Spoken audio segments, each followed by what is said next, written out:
如果要问中国古籍中哪本最荒诞又最真实，哪本最无用又最迷人，答案只有一个。山海经提起它，你想到什么？是深情的九尾狐，还是巨兽鲲鹏？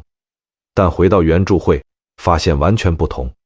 青丘山的九尾狐并非美女，而是会吃人的猛兽，叫声如婴儿啼哭。西王母也不是雍容贵妇，而是抱着尾巴，长着虎牙，披发长啸的半人半兽。真实的《山海经》远比现代改编的生猛狂野，历代史家头疼，连司马迁面对其光怪陆离，也只能说所有怪物于不敢言之也。那么这到底是什么书？有人说它是上古食谱，因为书中异兽后面多跟着食其肉可治某病，配其皮可防某灾。有人说它是失落地图，记录了山川矿产，甚至有学者拿它在美洲找到对应特征。还有人说它是巫师笔记，那些神怪是巫师通灵所见。但若要我定义，我会说《山海经》是中华文明童年的一场大梦。几千年前的蛮荒时代，人类不是主宰，而是自然中惊恐的观察者。先民走出山洞，第一次看世界。洪水滔天，像是水神共工发怒；大旱千里，认为是旱魃过境。太阳东升西落，像是金乌赴日飞行。对一个孩童般的文明来说，世界未知又可怕。为克服恐惧，祖先做了件大事，他们为每座山、每条河、每个怪兽命名，并画像记录，试图用文字和图画捕捉变幻的世界，装进竹简。所谓《山海经》，就是这样一份生存档案。它看似荒诞，字里行间却渗透着中国人最原始的世界观。看自然不是征服，是共存；看灾难不是逃避，是像精卫填海、夸父逐日那样死磕。鲁迅回忆童年时曾深情写对《山海经》的渴望，那是每个中国孩子对神秘世界最初的好奇。今天我们重读它，不为猎奇或迷信，而是在回溯基因，透过独角魁牛、无头刑天、长翅鱼，我们看见祖先面对天地时迸发的惊人想象力与不屈生命力。但翻开第一页，你可能会失望，没有故事，没有神仙打架，映入眼帘的是枯燥重复的地理坐标。开篇写南山经之首曰山，其首曰招摇之山，临于西海之上，多贵多金玉。右东300里曰唐庭之山，多唐木多白，原多水玉多黄金。整本书前半部分由无数这样的句子组成，像上古国土资源报告，也像文字版 GPS。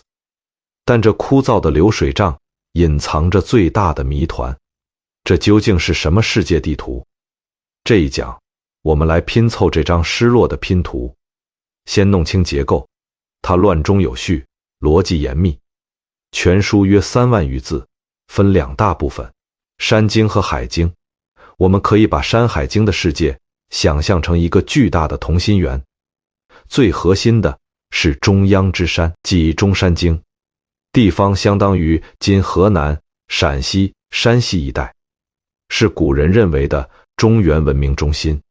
第二层是东西南北4方群山，围绕中央即南山经、西山经、北山经、东山经。这5部分合称五藏山经，简称山经。这部分很写实，山川河流、花草树木、金银铜铁都有记录，也有怪兽，但感觉是古人真切走过、双脚丈量过的土地。第3层开始魔幻，进入海经，包括海内经和海外经。古人认为陆地被海洋包围，出了文明中心，过高山便是茫茫大海。这里地理坐标模糊奇怪，国家与生物成批出现，如大人国、小人国、冠匈国。最外层是世界边缘，叫大荒经。大荒2字听来苍凉遥远，这里是日月出入之地，神灵居所，是人类认知的极限。在这里现实消失，神话接管。所以读《山海经》像是从中心向边缘探险，离中心越近，世界越真；离中心越远，世界越疯。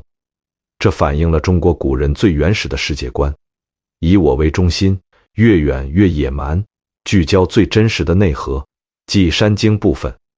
历代入学者研究后大为震惊，因为它太实用了，实用到不像闲书。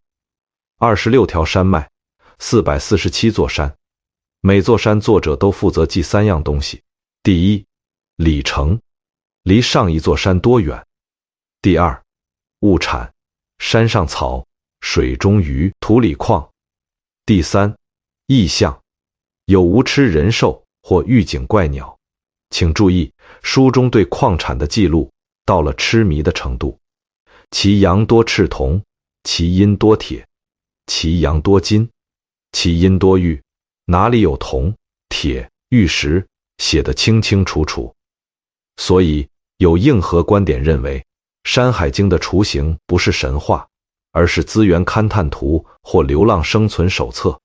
想象一下，在生产力落后的时代，一个不足万人的部落要生存，要迁徙，最重要的是什么？是知道哪里有盐可生存，哪里有铜可做兵器，哪里有玉可祭祀。同时要知哪里有禽兽吃了能治病，哪里有毒草碰了会死。《山海经》就是这样一本手册。他告诉族长和巫师，往东走300里，那座山安全，多铁矿，可以安家。但别去西边那座山，那里虽然有金，但有叫土楼的怪兽吃人，这哪是神话？这分明是先民用血泪换来的生存大数据。讲到这里，你会问，记得这么细，这些山能和现在的地图对上吗？这就是《山海经》最迷人、最抓狂的地方。有些山能对上，比如《西山经》写华山种也，其辞之理宜太牢，山势险峻，与华山几乎一样。黄河、渭河的流向也有对应，但大量山脉在中国地图上找不到。于是大胆的猜想出现了，难道他记得不止中国，而是全世界？上世纪50年代，美国女学者莫茨突发奇想，没按中国地图找，而是拿东山经比对北美洲地理。他按照书里的记载，向东走多少里有山，某山出什么河，在美洲地图上描点。结果奇迹发生，他发现东山经4条山脉的走向，竟与美洲的落基山脉、内华达山脉、喀斯喀特山脉及海岸山脉惊人吻合。书中光水的流向和美国科罗拉多大峡谷完全一致。书载的黑鸽矿石在美洲对应地点恰好盛产黑曜石，甚至书中人面豹身的怪物，莫茨认为就是美洲狮。他最后在书中感叹，对于早在4000年前就为白人绘出美洲地图的中国先民，我们应再低下高傲的头颅。除了美洲说，还有人认为他记的是非洲，因为书里的动物如飞鱼，形状像虎，身有五彩纹，尾比身长，像金雪豹或已灭绝的长尾兽，甚至有人以为对长颈鹿、斑马的误读。当然，这都只是假说，没有确凿的考古证据能证明4000年前中国人有跨太平洋的环球旅行。但这巧合足够震撼，它说明祖先的活动范围远比我们想象的要广。也许在那个无国界的年代，真有无名探险家穿着草鞋，拿着木杖，走过了大地尽头。他们见过极光绚烂，见过峡谷深邃，见过海无边。他们把一切刻在石上，画在皮上，代代传下，成了我们手中这本《山海经》。回到现实，不论他记的是美洲、非洲，还是古人想象的世界，都不影响其伟大。这一讲我们拆了地理拼图，它有同心圆结构，从写实的中央山脉到魔幻的大荒边缘，它有务实的内核，是先民觅食寻矿的生存手册。它有巨大的谜团，所记山川或跨越大洋，让今天的我们才知道世界舞台原来这么大。接下来演员登场，提起《山海经》的神兽，你想到什么？是气吞山河的饕餮，还是冒火的麒麟？现代玄幻游戏把它们描绘得威风凛凛，仿佛生来就被人骑乘，或与神打架。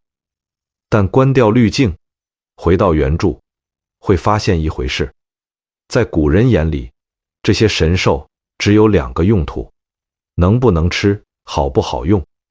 别笑，细读3万余字原文，你会产生一种错觉，这哪是神话集，分明就是上古荒野求生食谱兼草药大全。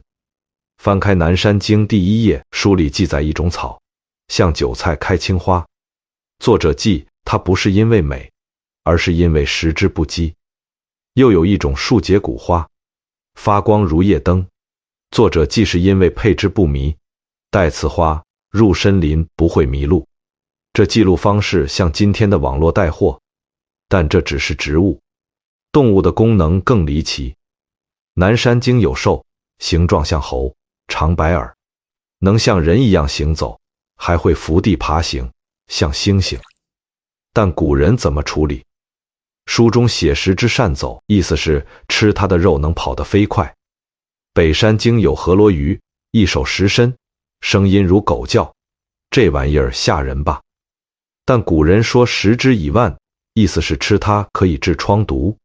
还有九尾狐，别带入苏妲己。《山海经》最早记载九尾狐住在青丘山，像狐有9尾，声音如婴儿哭。这时作者的点评又来了，食者不蛊，意思是吃它的肉可以不被妖邪迷惑，可以辟邪。为什么古人如此执着于吃？背后是深深的生存焦虑。我们今天觉得这些很浪漫，因为我们住空调房。但对4000年前的先民来说，世界极端危险，面临瘴气，出门迷路，打猎被咬，随时饿死。在这环境下，他们急需超能力来武装自己。他们相信吃什么补什么，或顺势巫术，猩猩跑得快，我吃它我也快。九尾狐迷人，我吃它就能免疫。所以这不只是食谱，更是古人通过吞食自然来战胜自然的一种尝试。他们用牙齿向残酷的世界宣战。除了吃神兽，还有第2个功能。预警没有气象卫星和地震局的年代，古人怎么知道洪水要来，战争要发生？他们看动物。在古人世界观里，万物有灵，长相怪异，瘦长的动物是上天的信使。南山经有兽，长着像猴，有4只耳朵，声音像呻吟。书中写见则郡县大水，意思是只要它出现，那地方就会发大水。可以想象古人河边看见4耳怪猴时，全村恐慌逃难的情景。西山经小次山有兽，形状像圆，白头红角，这配色视觉冲击强。白头表示苍老死亡，红角表示血。其现则见则大兵，只要它出现，天下就会大战。还有怪蛇肥夷，一手2身6脚，见则天下大旱。它一出，庄稼枯枯和断流。这些记载看似迷信，但用现代科学眼光审视，可能含有动物异常行为学的道理。地震洪水前，动物常比人先感知地磁气压的变化，从而表现反常躁动，如集体搬家、长啸。古人不懂地质，只见怪兽出现和灾难发生有前后关联，于是留下了这些神兽预警记录。讲完吃和用，最后拆解几个顶流明星，你可能发现他们的真面目与想象的不同。第1位，帝江，混沌之神。西山经，天山有神焉，形状像黄囊，赤如丹火，6足4翼，混沌无面目，是歌舞。下图它像黄布带，色红似火，6角4翅。最关键的是它没有脸，眼鼻口全无，但偏偏懂得歌舞。这形象极为震撼。后来庄子称它为混沌，象征宇宙形成前那种模糊浑浊、无界限的状态。无五官意味着无是非、无好恶、无听觉，它是一种绝对的原始力量。它虽无脸却懂歌舞，那是生命最初的律动。这哪是怪兽，分明是古人对宇宙大爆炸之前的哲学思考。第二位，夔，音乐之魂。东海流波山有神兽夔，像牛，苍灰色，但只有一只脚。它每次出入水，必伴风雨雷电，日月为之无光，声音如大雷。传说皇帝抓住了夔，他做了什么？皇帝剥下夔的皮做成巨鼓，用雷兽的骨头做鼓槌，这鼓一敲，声闻500里，以威天下，震500里之外都能听见，以此射敌。这故事很有意思，夔指一角，象征独一无二，其声如雷。皮做成鼓，这实质上是把自然的雷声转化为人间的军威。后来青铜器上常见的夔龙纹就从此兽演变而来，它代表了权力与威严，也代表了人类对雷电力量的掌控。让我们从光怪陆离的神兽身上收回视线。这一讲，我们见到了不一样的山海经世界，这里没有温情的宠物，只有残酷的生存法则。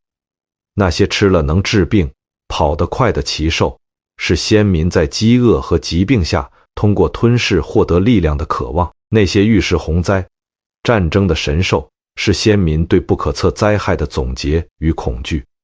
而像帝江、夔这样的神兽，不再是简单的动物，而成了宇宙混沌、雷电力量的象征符号。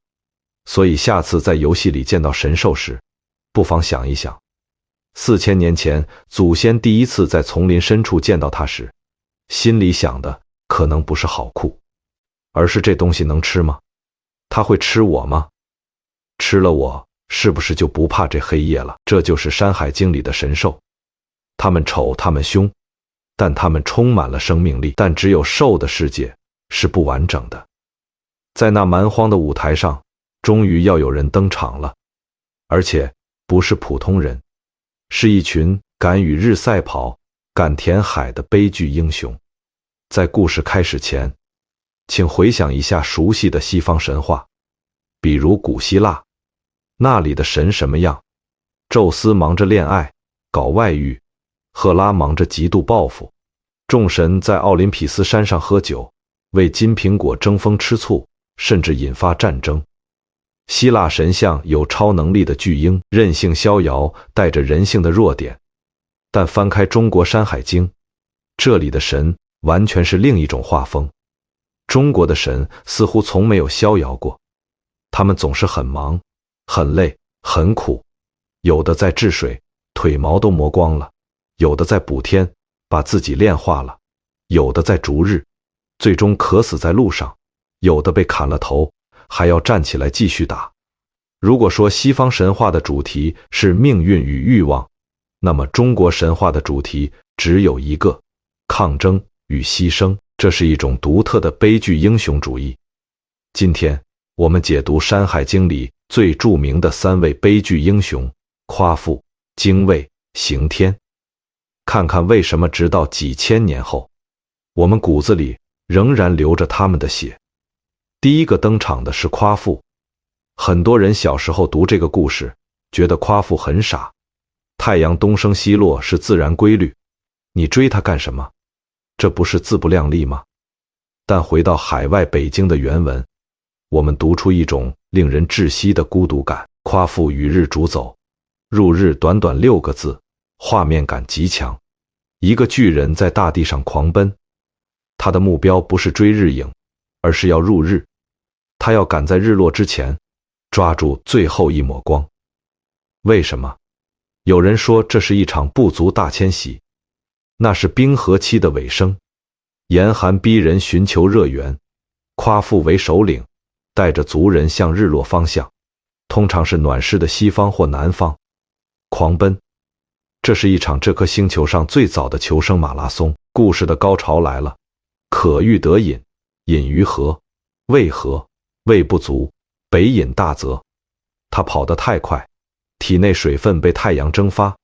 他趴在黄河边，一口气喝干了黄河水；趴在渭河边，喝干了渭河水。两条大河的水竟然解不了他的渴。他又想去喝千里大泽的水，但悲剧发生了，未至，道渴而死。就在距离希望只有一步之遥时，他倒下了，渴死在半路上。这是一个彻头彻尾的失败者吗？不，故事最动人之处在最后，弃其杖，化为邓林。夸父倒下了，但他手中那根木杖，那是他一生的支撑。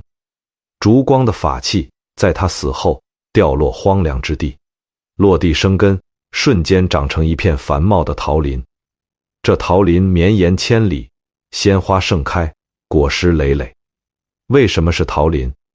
为了给后来的逐日者解渴，为了让后人不再重蹈覆辙。你看，这就是中国神话的浪漫。哪怕我死了，我的遗骨也要化作路标，用果实滋养后来人。夸父输给了太阳，但他赢了时间。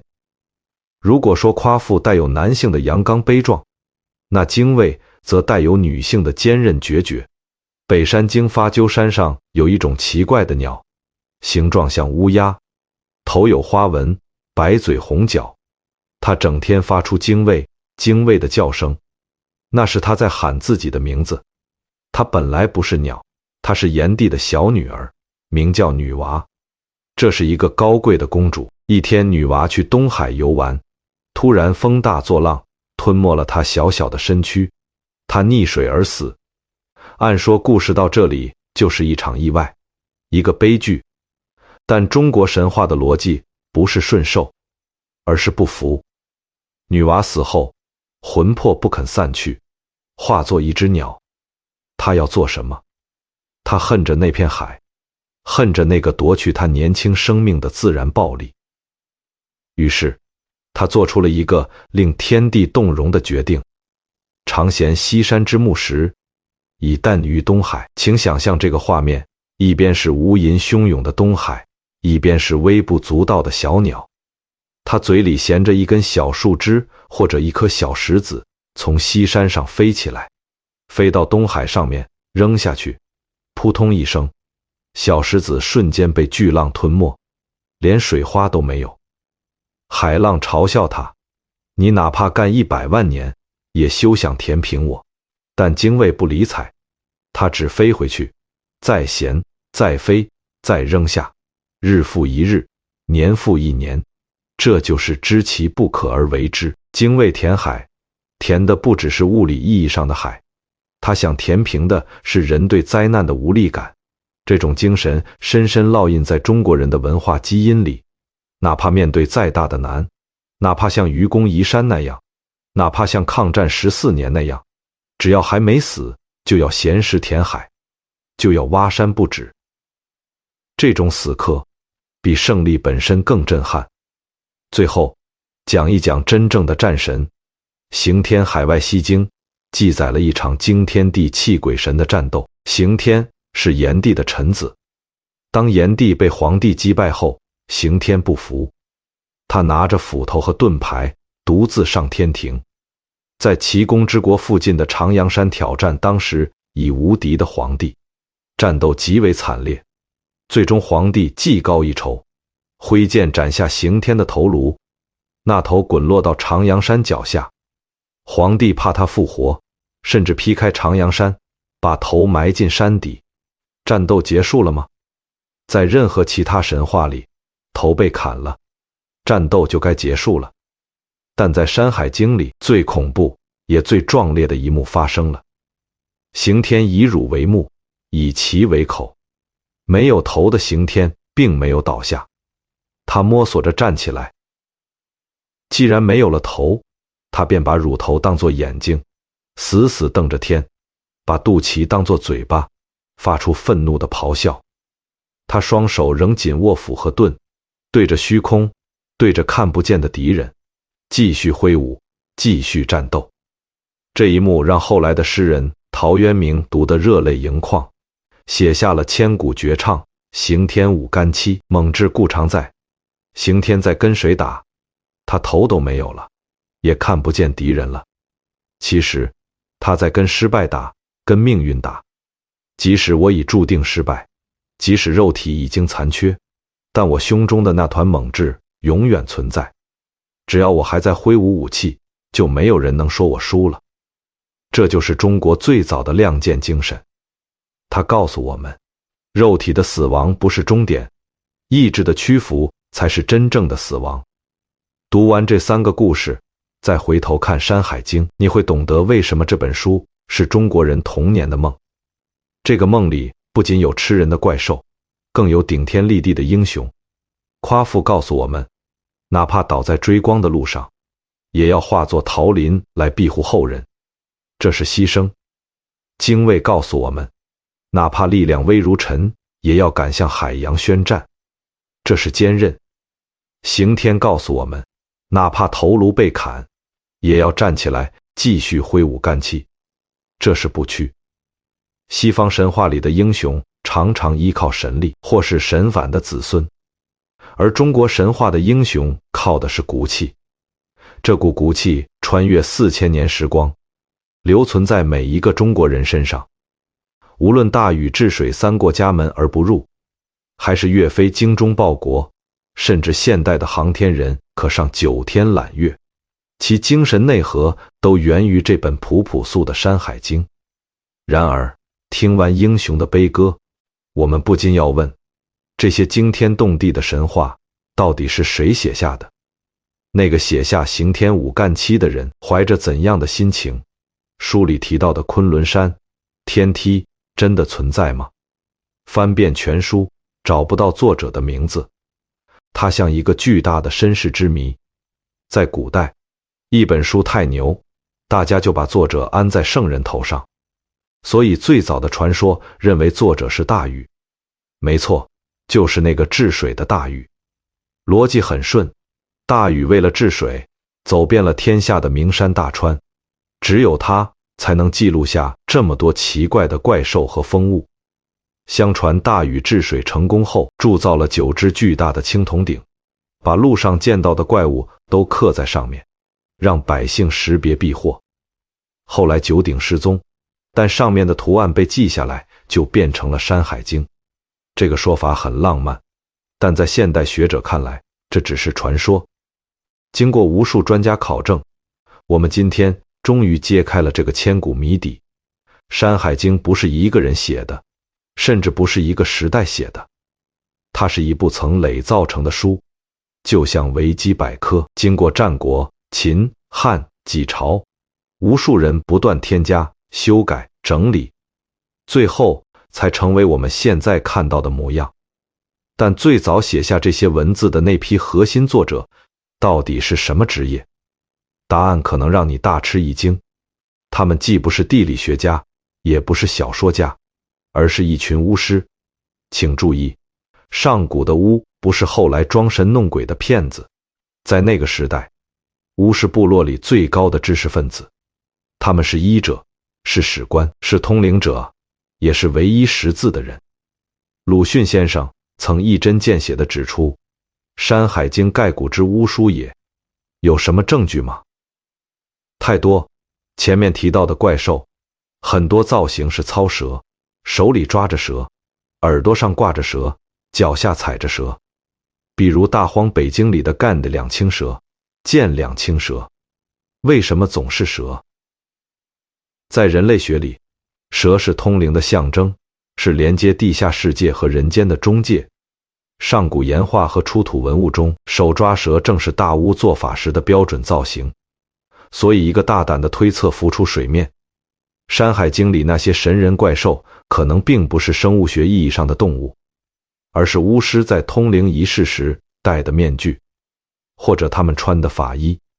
当巫戴上鸟的面具，他就是在与冥界沟通；当他戴上虎的面具，他就是西王母。甚至书中那些不可思议的场景，如人长翅膀飞天，可能是巫师服食致幻药物后在迷狂状态下产生的幻觉记录。这也就解释了为什么书里那么荒诞，却又描述的那么逼真。那么，作为作者，巫师们为什么写这本书？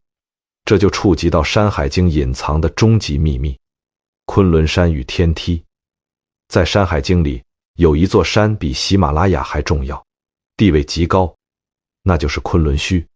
它不是今天地理上的昆仑山脉，而是古人心中的宇宙中心。书中记载，昆仑之虚是天地之都，是上帝在人间设的办事处。更重要的是，昆仑山是通往天庭的阶梯。这里引出一段中国神话史上的大事件——绝地天通。相传，在更早的荒古时代，天和地是相通的，神可以随便下来，人，特别是巫，也可以随便顺着神山，比如昆仑爬上去。那是一个人神杂糅的时代，但这也导致了混乱，人人都不安心做人，神也随意干涉人间。于是到了颛顼帝的时候，他下命令断绝天路。他派2个大神，一个叫仲，把天往上拖；一个叫离，把地往下压。从此天梯断裂，人再也上不去，神也很少下来了。《山海经》就是对那天路断绝之前那个世界的最后回忆。在书中，我们仍然能看到残留的天梯、剑木。海内南经记载，有一种树叫剑木，百仞无枝，直插云霄。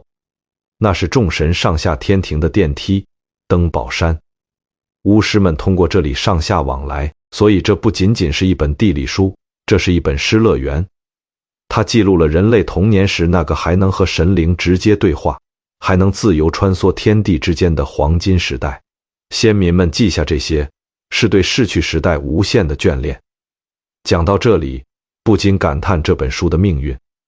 按理说，一本充满怪力乱神的书，在儒家思想统治的中国，早该被禁毁了。孔子说子不与怪力乱神，正统文人向来看不起他，他能活到今天，真要感谢历史上的几位知音。汉代刘向、刘歆父子是他们从皇宫仓库里翻出发霉的竹简，进行了第一次系统整理校刊。没有他们，就没有我们今天看到的《山海经》。近代的郭璞，他是风水学的鼻祖，也是《山海经》最著名的注释者。他看懂了书里的巫术密码，为他写了精彩的注。正是因为有这些人，这些来自上古巫术秘密笔记的宝库，《山海经》才没有在历史的烟尘中失传，让我们在4000年后的今天，仍然能窥见祖先那狂野而神秘的梦境。整理一下线索，这一讲我们像侦探一样拨开了《山海经》的层层迷雾。关于作者，他不是大禹一人所作，而是从战国到汉代无数无名氏接力的成果。关于身份，核心创作者是上古的巫师，书中的怪兽与异象是巫术仪式或通灵体验的记录。关于秘密，他记下了一个绝地天通之前的世界，那时人神共存，天梯尚在，是一个奇幻的时代。现在我们把书里的地理、怪兽、神话，作者都拆解完了。你可能会问，听了这么多，除了当谈资，这书对现代人到底有什么用？为什么它是中国人想象力的原点？在最后一讲里，让我们走出历史的迷雾，回归当下。我要告诉你，如果没有《山海经》，中国人的文化基因将缺失最重要的一块拼图。首先，它是历代文人的灵感加油站。中国古代正统读书人读4书5经，讲究微言大义，治国平天下。那些书太严肃，太累了。当这些文人想透气、想做梦的时候，就会偷偷翻《山海经》。最著名的铁粉是东晋大诗人陶渊明。你印象中陶渊明是采菊东篱下，悠然见南山的隐士，但他还有另一面。他专门写了一组诗叫《读山海经》，其中写道：泛览周王传，流观山海图，俯仰中宇宙，不乐复何如。请想象这个画面，初夏微风，陶渊明坐在院子里，倒一杯酒，手边摊开画满怪兽的《山海经》图，他一边看刑天舞干戚，一边看精卫填海，感到无比快乐。他说：“我看一眼这图，就仿佛游遍了宇宙。不看这书，人生还有什么快乐呢？”除了陶渊明、李白的梦游天姥吟留别里那种狂野的想象，屈原的天问里对宇宙终极的追问，背后都有《山海经》的影子。到了明清小说时代，它更是成了素材库。《西游记》里孙悟空从石头里蹦出来，这个设定在《山海经》里早有渊源。火焰山、女儿国也都能在书中找到对应的神话原型。《镜花缘》这本书简直可以说是《山海经》的同人文，作者直接把书里的君子国、大人国、两面国搬进了小说，借游历来讽刺当时的社会。《聊斋志异》里蒲松龄笔下的花妖狐媚，其实都是《山海经》万物有灵思想的延续。可以说，《山海经》确立了中国神话文学的底层逻辑，后世所有的妖魔鬼怪都要喊他一声祖师爷。把时钟拨到21世纪，在这个数字时代，《山海经》过气了吗？完全没有，相反，它迎来了第二次生命。请想想这几年最火的国漫、电影、游戏，《大鱼海棠》里那只巨大的飞天红鱼叫鲲，原文出自庄子，但概念根植于《山海经》。北冥有鱼，其名为鲲，鲲之大，不知其几千里也。电影女主叫春，住在海棠花里，这源于《山海经》里上古有大春者。哪吒之魔童降世里看守哪吒的那两只结界兽，造型憨萌，其实原型就是《山海经》里的神兽。姜子牙里面那个四翼，人脸，长着翅膀，毛茸茸的萌物，全世界的观众都在疯问它是什么，而中国观众会心一笑，那不就是前面提到的帝江混沌吗？再看现在的游戏产业，无论是王者荣耀的英雄皮肤，还是最近大火的黑神话、悟空，设计师只要想设计一个让中国人一眼就能产生共鸣的怪物，他们一定会去翻《山海经》、九尾狐、饕餮、穷奇、烛龙。这些名字已经不只是文物，他们成了中国流行文化的超级 IP。这就好比西方魔幻题材离不开《指环王》和《龙与地下城》，而东方玄幻题材永远绕不开《山海经》，它是中国人的元宇宙。最后，谈谈它对每一个普通人的影响。《山海经》最伟大的地方，不在于提供了多少素材，而在于塑造了我们的世界观。如果你读西方神话或探险故事，比如《奥德赛》，往往强调的是征服，英雄去了一个地方，杀掉怪物，占领土地，哪怕对自然，也是人定胜天的基调。但读《山海经》，你会发现一种截然不同的态度：记录与共存。古人记述一座山，先记它叫什么，再记哪里有玉，哪里有草，哪里有兽。哪怕那兽很可怕，古人也没有说我要杀光它们，而是说我该怎么用它，怎么避开它。这是一种天人合一的思维，它教导我们，人类只是大自然的一部分，而不是主宰。同时，它也给了我们一种悲剧的英雄气，正如前面说的夸父逐日、精卫填海、刑天舞干戚，这些故事一代一代传下来，变成了中国人的精神铠甲。当我们面对洪水、地震、疫情这些巨大灾难的时候，为什么中国人总能爆发出惊人的凝聚力和牺牲精神？因为在我们的文化基因里，早在4000年前就已经写下了知其不可而为之的誓言。好了，到了这里，要和《山海经》说再见了。为什么我们要花这么长的篇幅带大家读这本闲书？因为在这科技高度发达、地图导航可以精确到每1米的时代，我们丢失了一样东西，对未知的好奇。世界变得越来越轻，也越来越无趣。我们很少在仰望星空，很少在想象山的那一边有什么。而重读《山海经》，就是为了找回那份童年的好奇心。它提醒我们，在那些钢筋水泥之外，那些数据算法之外，曾经有过一个世界，那里万物有灵，那里山川壮丽，那里的人类渺小却伟大。所以真诚地建议大家，在听完这个解读之后，去买一本《山海经》，哪怕只买带图画的那种也好，放在床头。当你在现代社会里感到疲惫时，翻开它，去那个长着九尾狐、独角魁牛、无头巨人的世界里，做一场从远古吹来的梦。这就是《山海经》能给我们最好的礼物。谢谢大家聆听，我们在下一本好书中再见。